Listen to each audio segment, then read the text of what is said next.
नमस्कार. आज आपण शॉन स्टीव्हन्सन यांच्या स्लीप स्मार्टर या पुस्तकातील काही महत्त्वाच्या गोष्टींवर सविस्तर बोलणार आहोत. म्हणजे चांगली झोप आपल्यासाठी किती आवश्यक आहे यावर जरा बारकाईने बोलूया. नमस्कार. हो, नक्कीच. कारण झोपेचं महत्त्व आपण अनेकदा कमी लेखतो. अगदी. तर आज आपलं ध्येय आहे की झोप का महत्त्वाची आहे हे समजून घेणं आणि चांगली झोप येण्यासाठी काही युक्त्या जसं सूर्यप्रकाश, स्क्रीन वापर, कॅफेन, तापमान यावर बोलूया. आणि सुरुवात एका धक्कादायक गोष्टीने करूया. झोपेच्या कमतरतेचा आपल्या मेंदूवर आणि निर्णय क्षमतेवर कसा परिणाम होतो. धडा 1 याचबद्दल आहे, नाही का? हो, बरोबर. अनेकदा वाटतं की झोप म्हणजे वेळ वाया घालवणं, पण तसं नाहीये. मग काय आहे? पुस्तकात ॲनाबॉलिक क्रिया असं म्हटलंय. हो, ॲनाबॉलिक म्हणजे आपलं शरीर झोपेत असताना स्वतःची दुरुस्ती करतं, वाढ करतं, मसल्स, पेशी सगळं काही. अच्छा. आणि जागेपणी तेव्हा शरीर कॅटाबॉलिक मोडमध्ये असतं, म्हणजे ऊर्जा वापरणं, शरीराची झीज होणं. बरं. आणि मेंदूचं काय?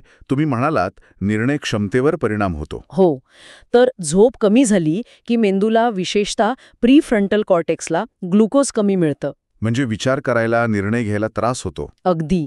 आणि मग क्रेविंग्ज वाढतात, म्हणजे गोड किंवा जंक फूड खावंसं वाटतं. अरे बापरे. आणि ती ग्लिम्फेटिक सिस्टम पण आहे ना, मेंदू साफ करणारी. हो, ती तर फारच इंटरेस्टिंग गोष्ट आहे. म्हणजे आपल्या मेंदूची स्वतःची कचरा व्यवस्थापन प्रणाली. हां. आणि ती झोपेत असताना तब्बल 10 पट जास्त सक्रिय असते. दिवसभराचा कचरा साफ करते. आणि झोप कमी झाली तर तो कचरा साठतो आणि त्याचा संबंध पुढे जाऊन अल्झायमरसारख्या आजारांशी असू शकतो, असं संशोधन सांगतं. हे गंभीर आहे. म्हणजे कामावर पण परिणाम होतो असणारच. एका अभ्यासात वाचलं की झोप कमी असेल तर काम करायला जास्त वेळ लागतो. आणि चुका पण जास्त होतात. लॅन्सेटमधला अभ्यास येतो. बरोबर. म्हणजे झोपेला अडथळा नाही तर गुंतवणूक समजायला हवं. पुस्तकात पॉवर टिप्स पण आहेत ना, झोपेचे वेळापत्रक वगैरे. हो, अगदी. एक म्हणजे झोपेचं वेळापत्रक ठरवा आणि दुसरी टिप म्हणजे झोपेला एक ट्रीट समजा, म्हणजे तिला महत्त्व द्या. छान. आता पुढचा मुद्दा. दिवसाचा सूर्यप्रकाश आणि रात्रीची झोप यांचा काय संबंध? हे जरा विचित्र वाटतं. आहे. खरं तर खूप महत्त्वाचा संबंध आहे. आपल्या मेंदूत एक मास्टर ग्लँड आहे, हायपोथॅलॅमस. तो आपला जैविक घड्याळ म्हणजे सर्केडियन रिदम कंट्रोल करतो. आणि यासाठी प्रकाश खूप महत्त्वाचा आहे. कसा? सकाळचा सूर्यप्रकाश सेरोटोनिन तयार करायला मदत करतो. सेरोटोनिनमुळे मूड चांगला राहतो आणि आपलं घड्याळ पण सेट होतं. आणि मेलाटोनिन, ते झोपेचा हार्मोन. बरोबर. सूर्यप्रकाशामुळे ते दिवसा दाबलं जातं आणि संध्याकाळी अंधार झाल्यावर नैसर्गिकरित्या वाढतं, ज्यामुळे झोप येते. सूर्यप्रकाश कॉर्टिसॉल पण नियंत्रित करतो. सकाळी ते वाढायला हवं, रात्री कमी. म्हणजे हे सगळं बॅलन्स करण्यासाठी सूर्यप्रकाश महत्वाचा आहे. हो. एका अभ्यासात ऑफिस कर्मचाऱ्यांमध्ये बघितलं गेलं. ज्यांच्या डेस्कजवळ खिडक्या होत्या, म्हणजे नैसर्गिक प्रकाश मिळत होता, त्यांना इतरांपेक्षा सरासरी 46 मिनिटं जास्त झोप मिळाली. कमाल आहे. मग काय करायला हवं? रोज सकाळी बाहेर पडायचं? अगदी. निदान अर्धा तास तरी, विशेषतः सकाळी 6 ते 8:30 दरम्यान. कामात असाल तर छोटे सनब्रेक्स घ्या. आणि खिडकीतून येणारा प्रकाश पुरेसा नाही का? नाही, शक्यतो बाहेर जाणं जास्त चांगलं. कारण काचेतून UVB किरणं पूर्णपणे येत नाहीत, जी व्हिटॅमिन डी आणि जैव घड्याळासाठी महत्वाची आहेत. आणि हो, गरज नसेल तर सनग्लासेस टाळावेत. बरं. आता पुढचा आणि सगळ्यात कळीचा मुद्दा, स्क्रीन टाईम. लेखक म्हणतात झोपण्यापूर्वी 90 मिनिटं स्क्रीन बंद करा. हे तर अनेकांना खूप अवघड वाटेल, पण हे खरंच खूप महत्वाचं आहे. कारण स्क्रीनमधून जो निळा प्रकाश येतो ना, तो आपल्या मेंदूला सांगतो की अजून दिवस आहे. त्यामुळे मेलॅटॉनिन कमी होतं आणि उलट कॉर्टिसॉल म्हणजे स्ट्रेस हार्मोन वाढू शकतं. अच्छा, म्हणजे झोप लांबते. झोपायला जास्त वेळ लागला, REM झोप कमी झाली, मेलॅटॉनिन कमी झालं आणि दुसऱ्या दिवशी थकवाही जास्त जाणवला. आणि तो डोपामाइनचा मुद्दा पण आहे ना, सतत काहीतरी नवीन बघण्याची सवय. बरोबर. ते सीकिंग लूप, सतत नोटिफिकेशन्स, नवीन माहिती, याने मेंदू उत्तेजित राहतो आणि शांत होत नाही. मग उपाय काय? 90 मिनिटं बंद करणं शक्य नसेल तर? सर्वोत्तम तर तेच आहे, पण पर्याय म्हणून त्यावेळेत पुस्तक वाचा, गप्पा मारा.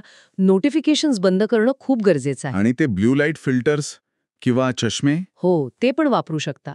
F-Lux सारखे सॉफ्टवेअर किंवा ब्लू लाईट फिल्टर करणारे चष्मे नक्कीच मदत करू शकतात. पण स्क्रीन पूर्ण टाळणं जास्त प्रभावी आहे. ठीक आहे. आता कॅफीनवर बोलूया. अनेकांना दुपारी किंवा संध्याकाळी चहा कॉफी लागतेच, पण त्याचा झोपेवर परिणाम होतो. नक्कीच होतो. अगदी झोपण्याच्या 6 तास आधी घेतलेली कॉफी सुद्धा झोप बिघडू शकते. 6 तास आधी इतका वेळ परिणाम राहतो? हो, कारण कॅफीन आपल्या मेंदूतले ॲडेनोसिन रिसेप्टर्स ब्लॉक करते. ॲडेनोसिनमुळे आपल्याला शांत वाटतं, झोप यायला मदत होते. हं. कॅफीन ते होऊ देत नाही आणि त्याचं अर्ध आयुष्य म्हणजे शरीरातून निम्मे व्हायला 5 ते 8 तास लागतात. अरे देवा, म्हणजे दुपारनंतर नकोच. शक्यतो नको. उदाहरणार्थ दुपारी 2 नंतर कॅफीन टाळलेलं बरं.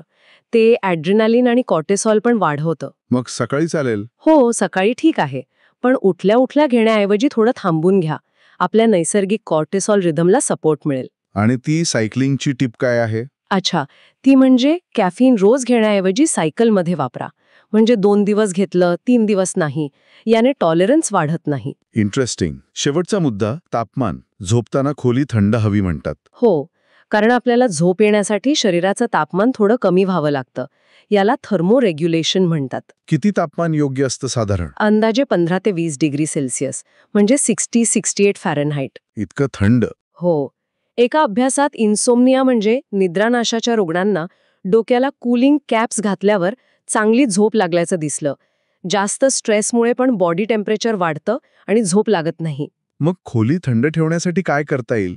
एसी लावावा? एसी नसेल तर पंखा, खिडक्या उघड्या ठेवणे. अजून एक टिप म्हणजे झोपण्याच्या 1.5-2 तास आधी गरम पाण्याने अंघोळ करणे. गरम पाण्याने? त्याने तर तापमान वाढेल ना? हो, पण नंतर ते वेगाने कमी होतं आणि त्यामुळे झोप यायला मदत होते.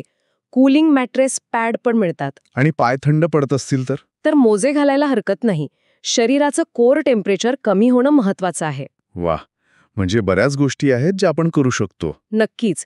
थोडक्यात सांगायचं तर झोपेला महत्त्व द्या, प्रकाशाचं नियोजन करा, दिवसा सूर्यप्रकाश, रात्री स्क्रीन टाळा, कॅफीनची वेळ पाळा आणि झोपायची जागा थंड ठेवा.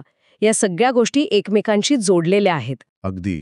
महत्वाचा संदेश हाच आहे की हे छोटे छोटे बदल आपल्या झोपेत, आरोग्यात आणि एकूण कार्यक्षमतेत खूप मोठा फरक आणू शकतात. बरोबर. तर मग आज रात्रीपासून यातली कोणती तरी एक गोष्ट नक्की करून बघा. आणि जाता जाता एक विचार. या सगळ्या शारीरिक उपायांसोबतच झोपेबद्दलचे आपले विचार, आपल्या समजुती यांचा आपल्या झोपेवर किती परिणाम होत असेल यावरही विचार करायला हरकत नाही.